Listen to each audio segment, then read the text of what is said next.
actually do both represent the same capitalist imperialist system, but something else is going on here. One of the candidates is the head of a regime that is moving to enforce full-on fascist rule in this country. So we are saying that one of the things people need to do is vote for Joe Biden, not because Biden is any better than Trump or the Democrats are any better than the Republicans, but because Biden is not Trump. He is not part of a regime out to hammer the final fascist nail in the coffin of democratic rights in this country. But we also say don't rely on the vote, that if we rely on the vote, we'd be getting ourselves up Schitt's Creek.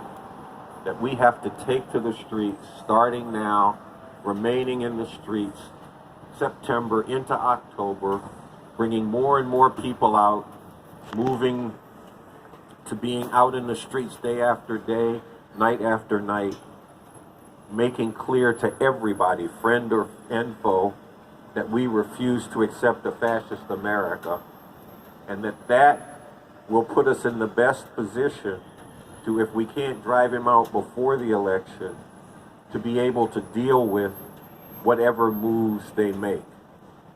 Be that trying to postpone the election, which he has talked about doing, be that outright moves to steal it,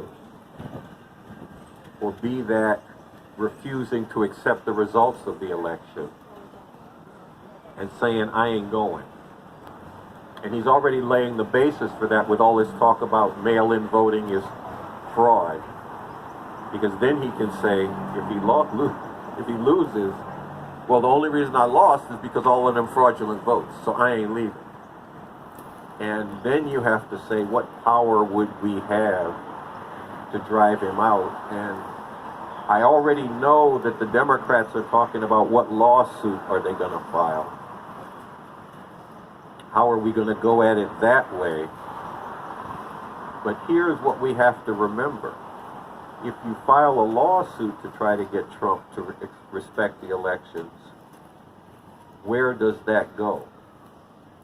It ends up at the Supreme Court, where Trump has appointed enough right-wing and even fascist judges that he could win the only election that would really count, and that is the election between the 9 judges on the Supreme Court.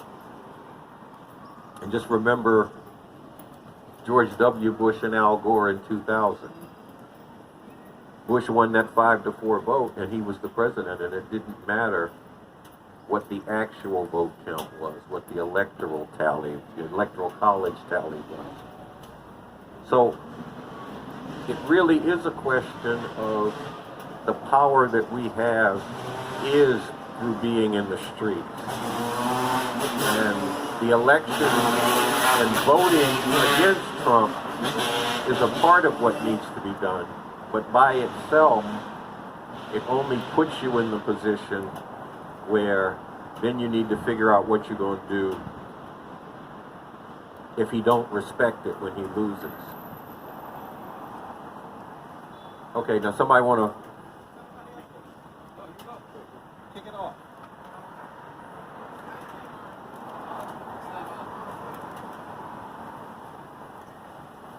Is it on? I think that for the first time in 2020, unlike before with the internet, I didn't go out with the internet, I didn't go out with the YouTube or any of these other devices that the younger generation before me has, and to see an officer put his knee on the throat of someone who's in cuffs. We all witnessed it. And the world can witness 1 a.m. in the morning, Sunday at 12. Whatever time you wish, it's online on display. And that morally, law enforcement, has to address those issues where they never had to before. They could have hit it. He was so blatant and bold. Even I, dealing with the public, anyone dealing with the public, if you see the cameras rolling, you hide and you take him in and give him his day in court, because that's what your whole goal is, to police and arrest, for him to terminate. And we saw it also in Staten Island with the gentleman who they brought him down and killed him as well. The younger generation keep witnessing this. This is truly going to build up to where not only don't we trust the law enforcement, we really have to, as a citizen, I want to know if they're working for me. Because obviously, if you're trying to take me out or take a family member out, this is not going to work. And if you're so blatant, for the first time they're doing it in front of the cameras, 80% of the time they would always take it behind the scenes, and it's untrue, and you have to stand in front of a judge and justify why you took this man's life in handcuffs. I don't think I can do it. So my thing is,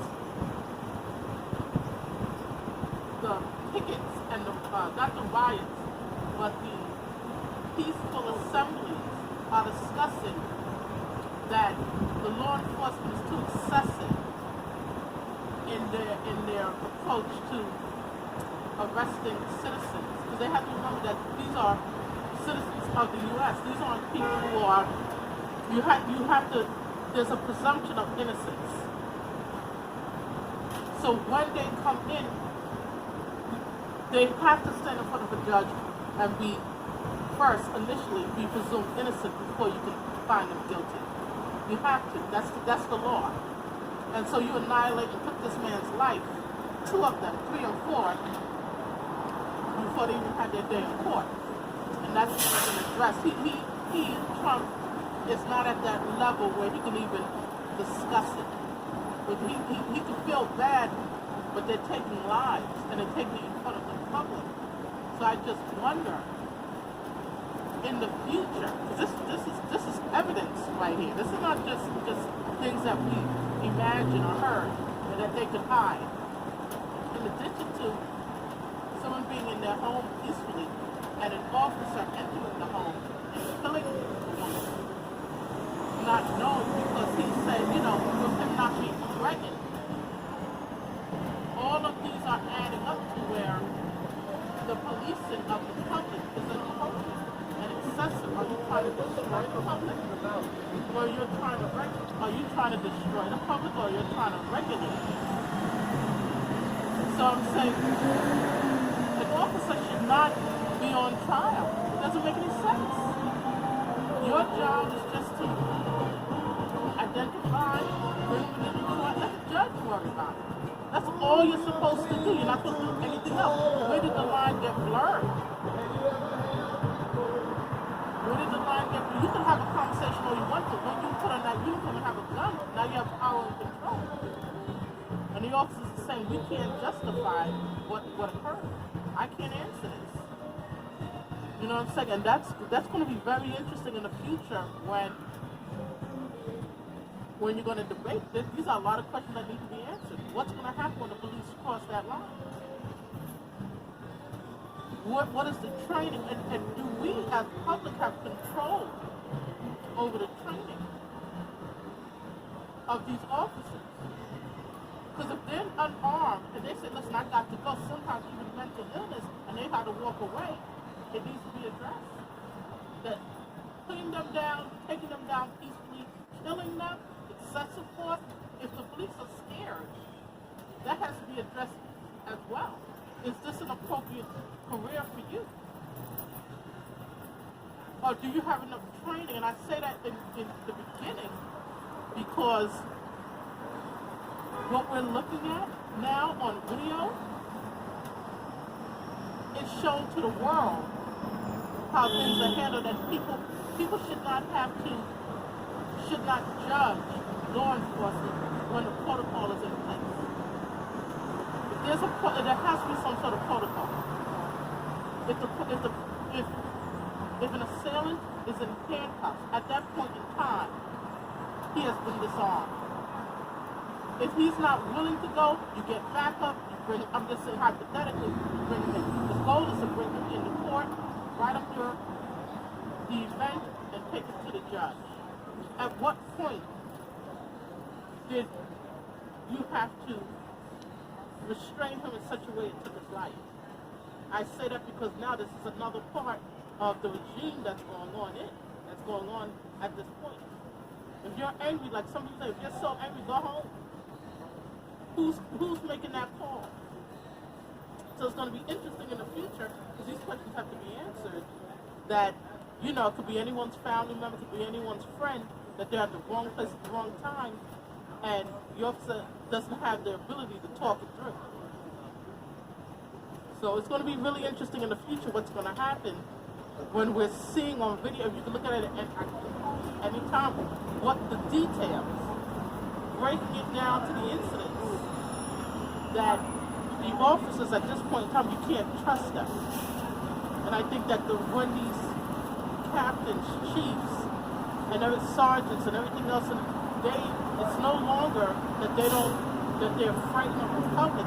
They got to answer for some of the things that are taking place in their cities and their countries. Some of them are, some of them can't, some of them aren't aware that this was going on, and some of them have to answer to the murder charges, because it's murder. It's no longer what do you call it? It's years ago when the cameras weren't rolling, used to say that they did it to themselves. Now at this point in time, you know what I'm saying, they literally are taking them out. So we really have to begin to understand and see, you know, how the police is going to change. You know, Donald Trump is just a piece of this. But when he leaves, the police are still going to, you know, they're fuming, they're angry for something that happened 2 weeks ago, and this is the same person in the same jacket or whatever. That's unacceptable. There's so much more training, there's so much more technology, there's so much more going on. They themselves are wearing cameras that they can also videotape and catch a case. There's no need to put their, once you make an arrest, there's more evidence there. You can justify it. Reducing quotas, which was always helpful, so that you don't feel pressured to have to make that arrest that day. So it's going to be, and also, I would like to, you know, community policing, so that you have more people in the community on board. Because a bad arrest is a bad arrest. I mean, there's a lot that needs to be, what do you call it, in place. Far from perfect. There's a lot that's just simplistically that is just wrong. You look the part, you have the uniform, but they're inappropriate.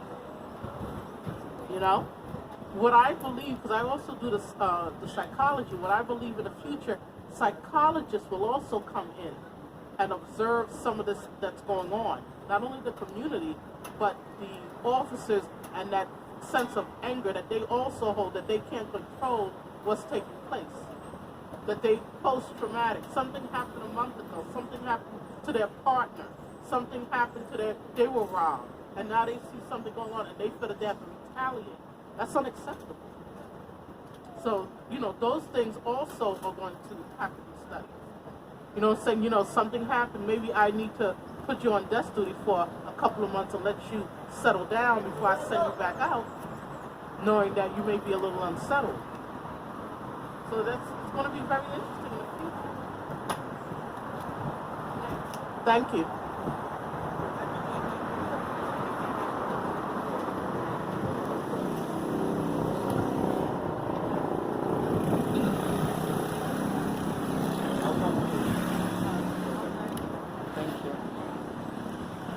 Yeah, I just want to add that, you know, it all seemed like Kamala Harris' husband is a Zionist, and she arrived with every position that she had. You know, people left scratching their head because there was other candidates for the political and as a judge, you know, so it seemed like she's been prepared for this moment. You know, Obama, you know, was with Israel, and you know, the whole thing, and Biden come from Obama time, and and if Kamala, she's married to a Zionist, we're in deep trouble. In Brazil, the president, the first thing he did was to give an award to Netanyahu. He brought him in to Israel because he's in cahoots with all these evangelicals, the same ones who put him in power and orchestrated the coup against Evo Morales in Bolivia. So there's a lot of pieces that have not been analyzed. We have to dissect these candidates, need to be exposed, but we are being gagged because of of feminism. Like, oh, you don't want a woman. Of course I do want to see a woman president, because it all indicates that Joe Biden might not finish his 4-year presidency if he keep having all these behavioral problems. So we're gonna have President Kamala Harris, and we don't know who she is. This is I think I find this American narcissism that we cannot get past by. We should have another YouTube by now, independently funded, and that they took my channel about not even a year ago. I had 20,000 subscribers, tens of thousands of videos. They say I'm promoting hate. They say I'm like, and PewDiePie and all these neo-Nazis. Their channels are still there. Nothing happened to them. They target, I on average I had like 40 views for my videos. Just like, and they felt threatened for a nobody with no views, with only 20,000 subscribers, which not all of them engage at the same time, obviously. But this is beyond scary. We already lost 60% of our land. I'm talking about in Mexico. Nobody's talking about that. Got swept under the rug, just like chattel slavery. Just like all the atrocities of imperialism. We have now dismantled and denounced the Monroe Doctrine, which is that's funding. It's funding the police. It's funding all these atrocities that we don't like. They're getting funded by us getting cheap oil, getting cheap gold, everything, and it's just like we need to cut the blood supply. We need to cut the blood supply for the empire, so it don't keep growing. It is wounded right now, but it all seems like it's going to recover again. It's on the up and up, and that's just terrifying because they're coming for the other 60% of our land in Mexico, and all those resources are not going to be put to good use. And I'm almost sure that they're gonna be like put into against African Americans. The more resources we get, the more oppressive and toxic we get. I think that's my. But I wanted to say that. That's what I said. About leftist governments, because without these resources, the empire is not gonna be as strong as it is right now. Thank you. And then I'll say something. Thank you. I just want to respond to a couple things and make a couple points here. Like, this card is a definition of fascism. It's from the website revcom.us. And I'm going to read from it and then come back to this question of genocide, because I think everything people are saying is an indication of the development of genocide, and fascist genocide in particular.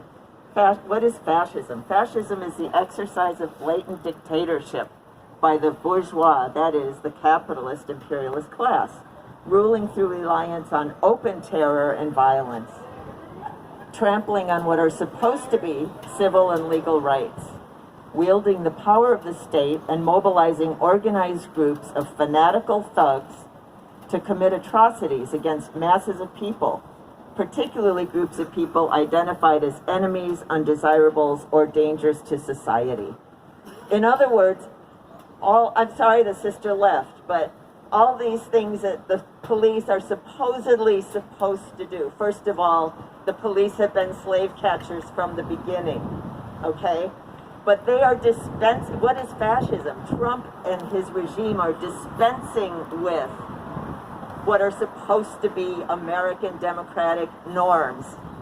When she talks about what is going to happen, because you see the knee on people's necks, you know, are they going to get training? Are they? No! This is now okay. This is now, Trump is getting up there saying, do more of this. Trump has the police unions endorsing him. That's what this means, okay? This is not a situation where we can anymore, even, I don't think it was true in the first place, okay, that you could train the police out of this. It is their job, all right? What we're seeing is their job.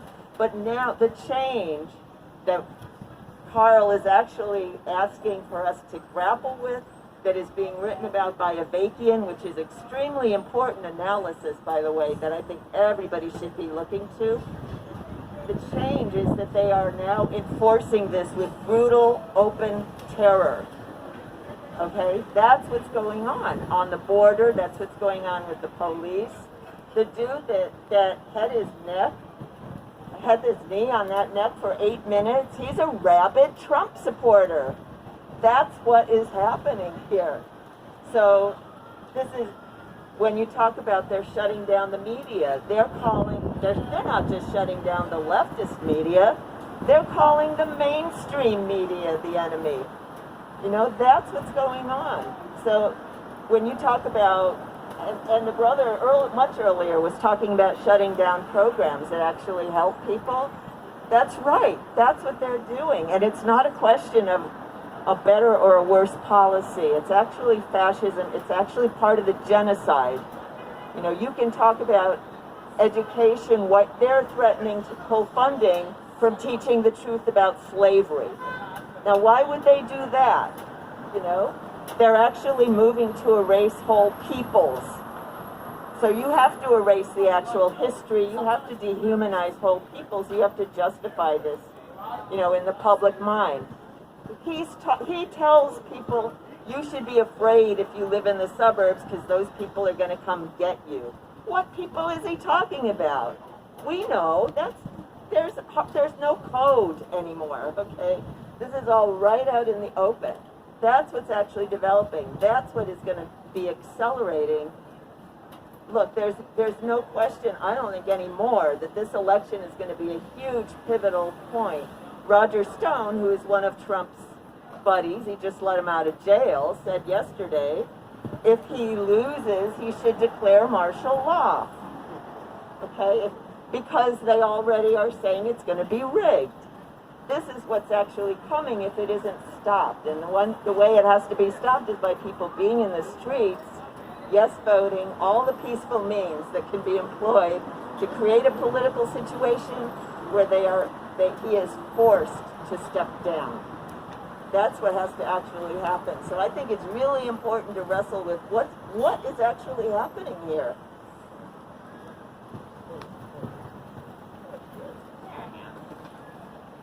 And you want me to do that now? All right. Yes. My name is Brenda. I am one of the volunteers here at Revolution Books. I'm happy to see some people who've come back. I'm happy to see new people here. We launched 60. Cops brutalizing and murdering people is not a new thing. It also goes back to what the sister who spoke before Brenda is saying. This is not a new thing. It's been happening. It is now more widely known that it's happening because of the advent of cell phones, video, all like this. So people get to see it more. And it no longer always rode on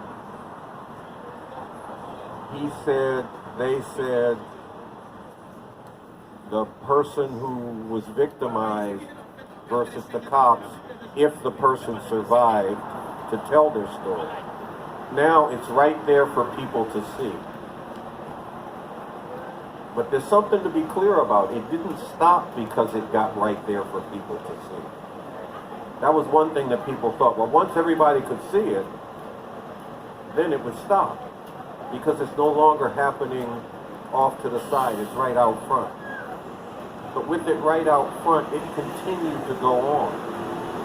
And that's because the cops were doing what they were out there to do.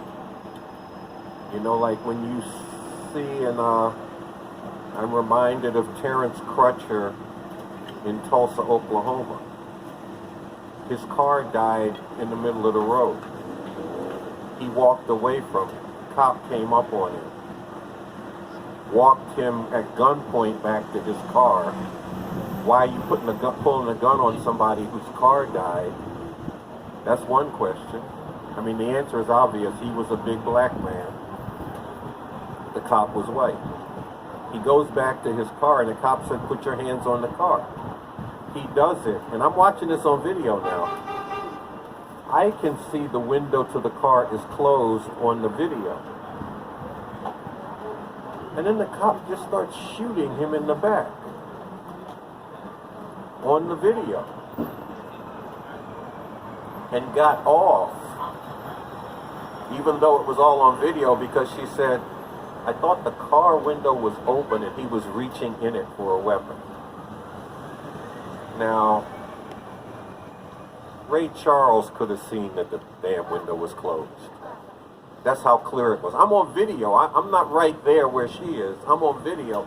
I could see the sun bouncing off, you know, the sun's rays bouncing off it, the reflection.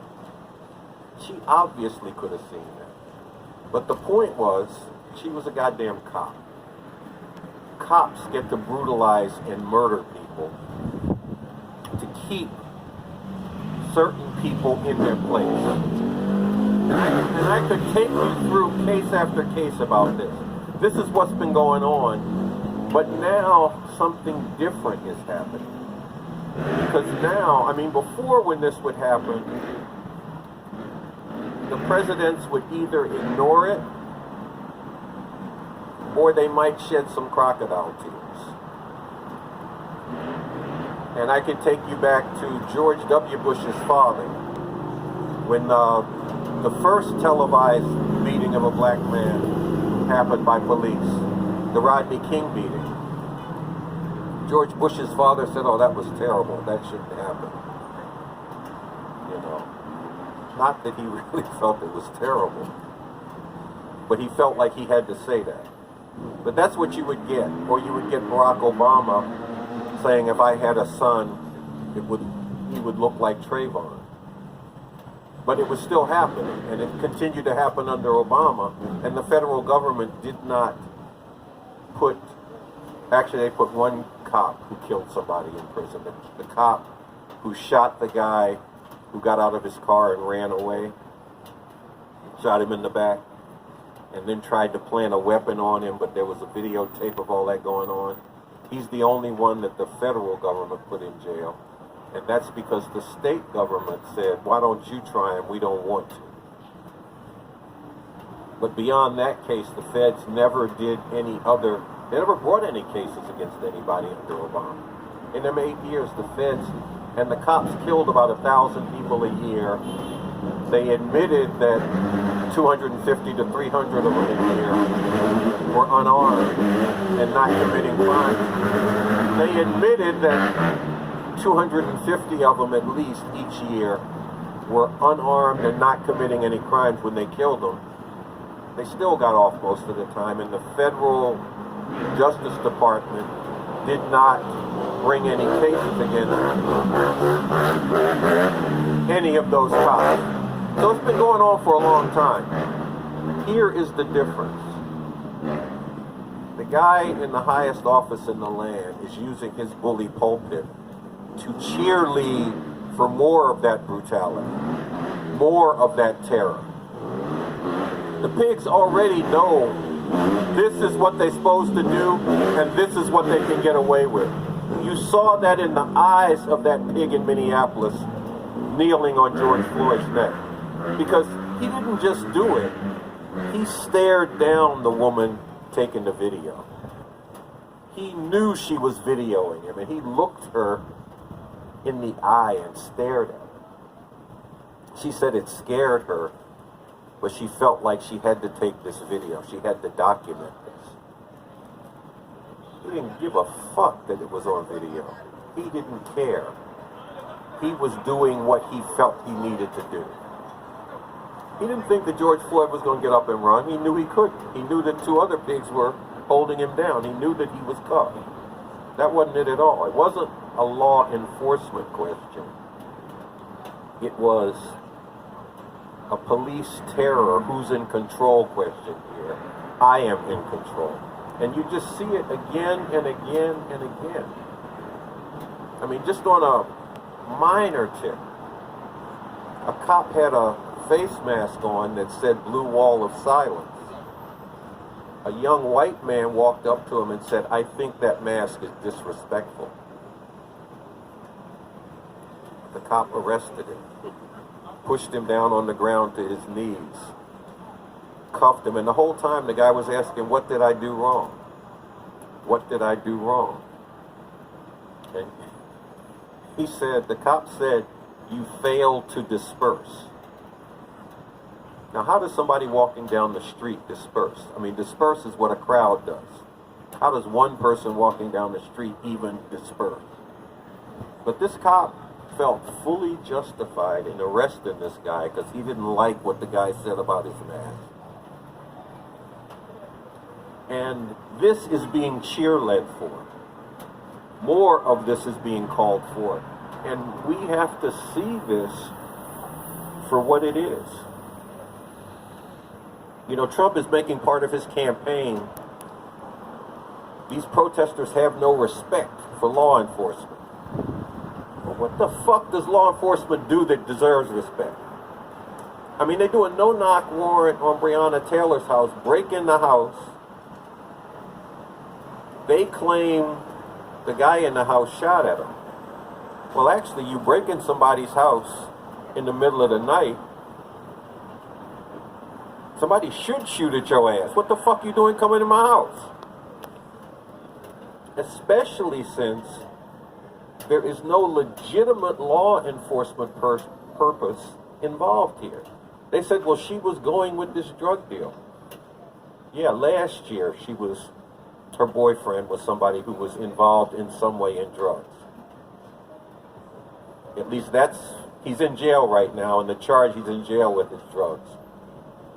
They went to this guy and they said to him, "We will reduce your sentence if you make a statement that Breonna Taylor was still involved in a drug operation with you."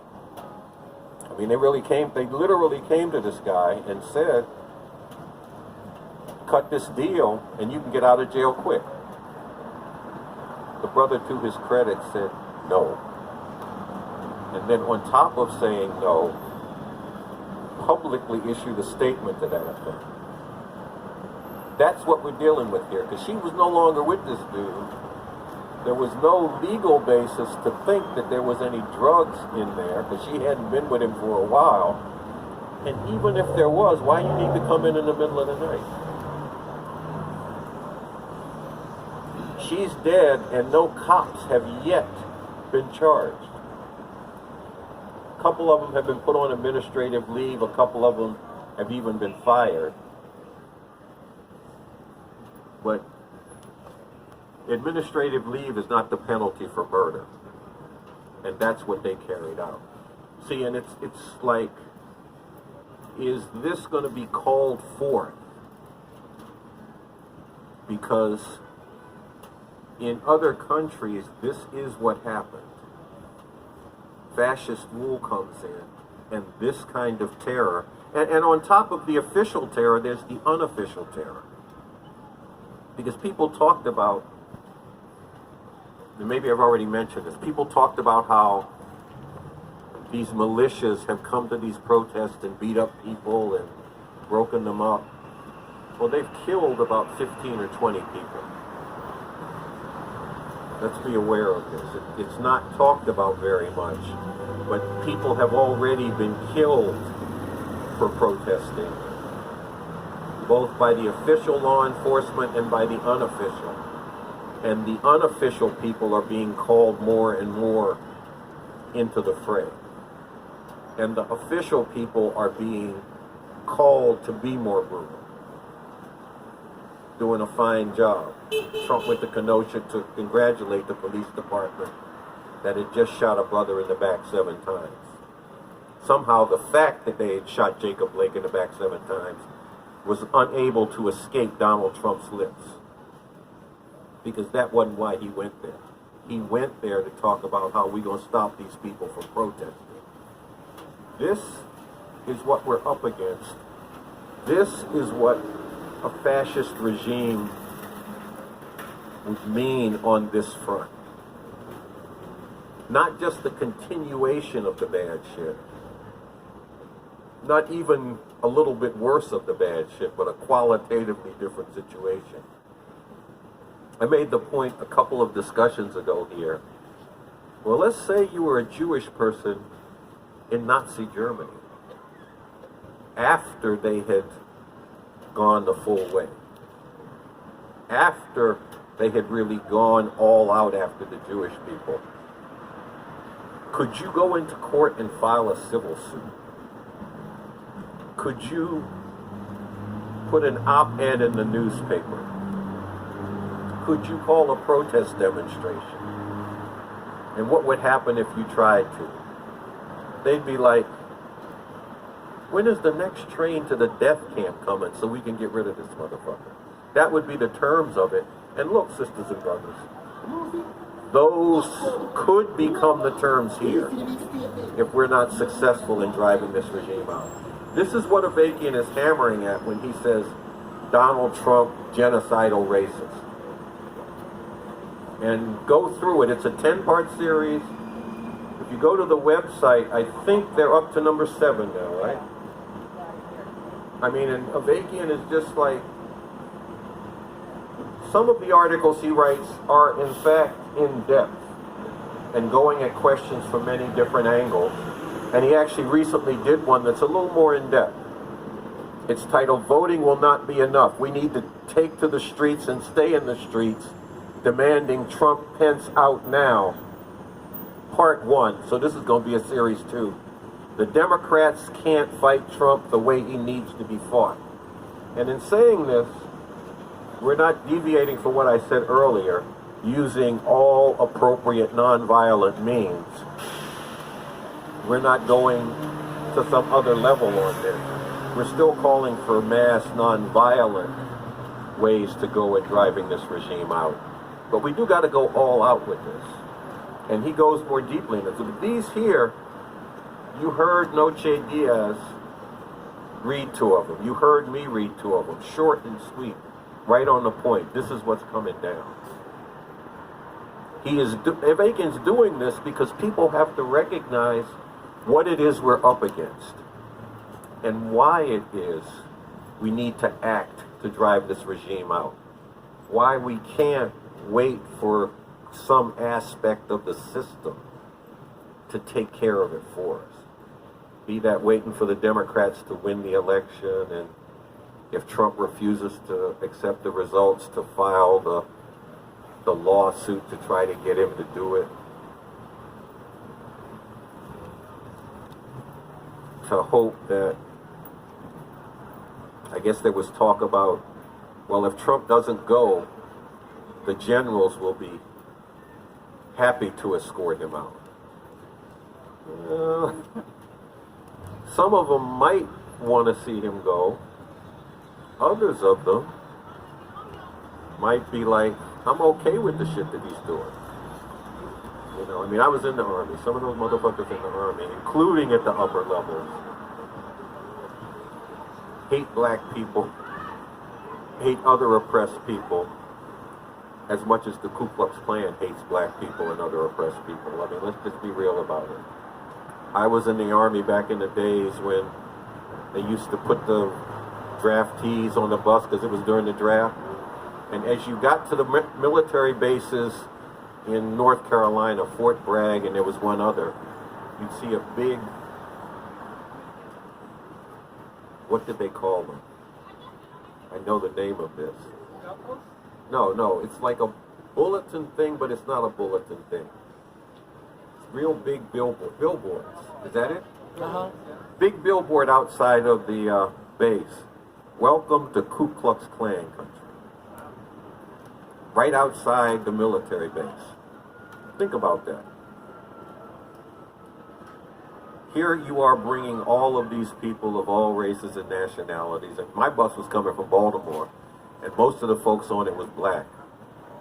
So you're going down here being forced into the military of your country, because this was during Vietnam time. People didn't want to end up in the military because they didn't want to get their ass shot over in Vietnam. I mean, a few did, but mostly that wasn't where folks was coming from. It wasn't where I was coming from. And the first thing you see as you get to the military base is welcome to Ku Klux Klan country. They didn't want you to forget where you were.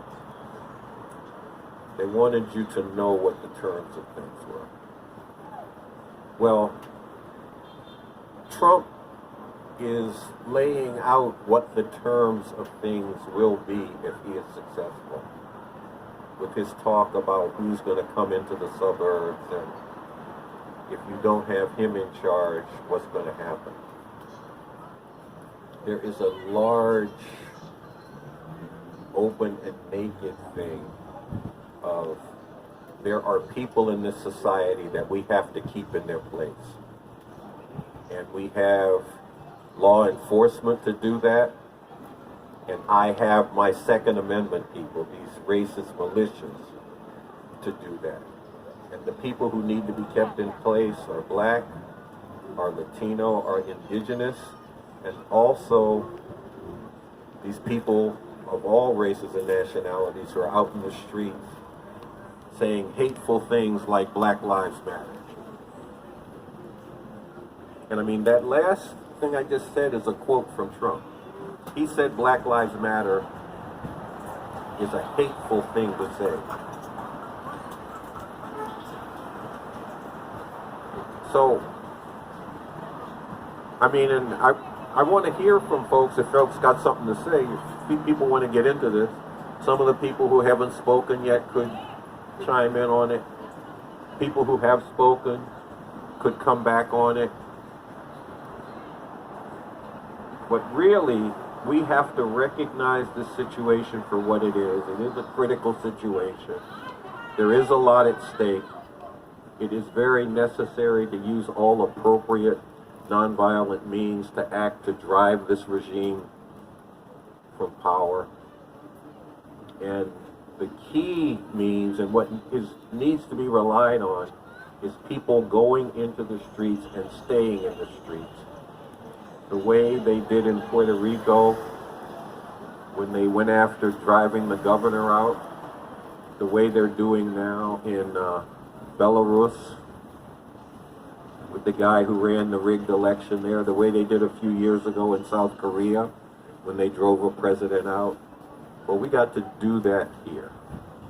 And along with that, we have to vote against Trump, and that means voting for Biden, because it will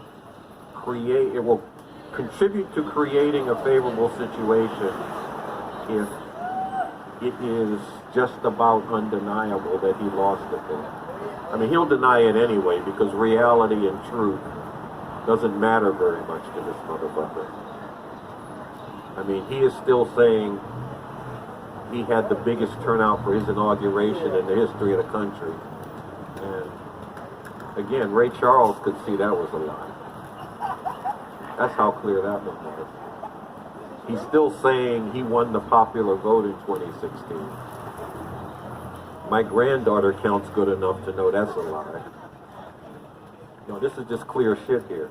So you know he's going to claim he won, and the only reason it doesn't look that way is somebody cheated him. But if it is, it will help if it's a landslide to make it hard for him to get folks all lathered up around him. But the key thing is there has to be large numbers of people in the streets in October, day after day and night after night. And the reason Refuse Fascism called for 60 days is that you don't wait till the end and start doing that. You start doing that out front so that they see you're doing it, so that other people who hate him can join in. so that those on the other side can see, oh, there's a lot of folks who ain't gonna go for this, and hopefully be chilled out from acting in the ways that they want to act. But that needs to come together to have a real chance to drive this regime out.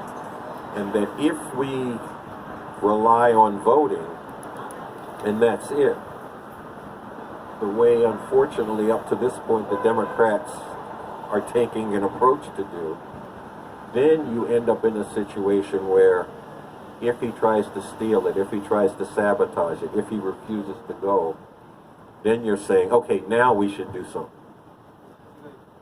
When you've already got in the situation where the shit is done. So waiting to see, it's kind of like somebody,